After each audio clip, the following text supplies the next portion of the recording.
नमस्कार, मी रिद्धी म्हात्रे. बातमीपत्रामध्ये आपल्या सगळ्यांचं स्वागत. आणि बातमीपत्राच्या सुरुवातीलाच राजकीय वर्तुळातली एक बातमी आहे. रायगड जिल्हा परिषदेच्या सत्ता स्थापनेच्या हालचालींना वेग आलेला आहे. शिवसेनेच्या आमदारांनी मुख्यमंत्री देवेंद्र फडणवीस यांची भेट घेतली आहे. या भेटीमध्ये सत्ता समीकरणावर चर्चा झाल्याची प्राथमिक माहिती समजते. रायगडमध्ये शिवसेना मोठा पक्ष ठरला तरी भाजपची त्यांना गरज आहे. मंत्री भरत गोगावले, त्याचबरोबर आमदार महेंद्र दळवी आणि आमदार महेंद्र थोरवे यांनी मुख्यमंत्र्यांच्या भेटीचे फोटो समाज माध्यमांवर प्रसिद्ध केलेत.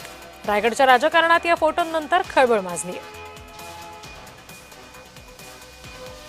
प्रतिनिधी अजेश नाडकर आपल्याशी जोडले गेलेत, त्यांच्याकडून तपशील घेऊयात. अजेश, हे जे फोटो समोर आलेले आहेत त्याच्यावरून आता काय नेमक्या चर्चा सुरू झालेल्या आहेत रायगडच्या राजकारणामध्ये?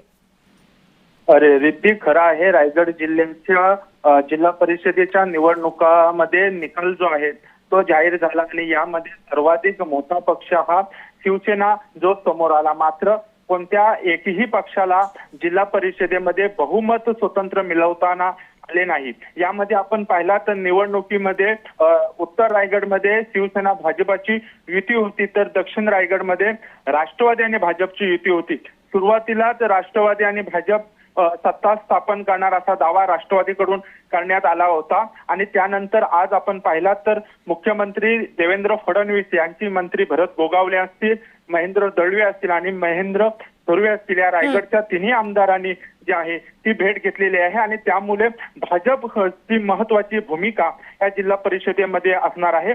भाजप शिवसेना सोबत जातो की राष्ट्रवादी सोबत जातो की तिन्ही पक्ष जिल्हा परिषदेच्या सत्ता स्थापनामध्ये सहभागी होतात हे पाहणं रिद्धी महत्वाचं ठरणार आहे. जी जी अजेश, धन्यवाद या सगळ्या तपशिलांसाठी.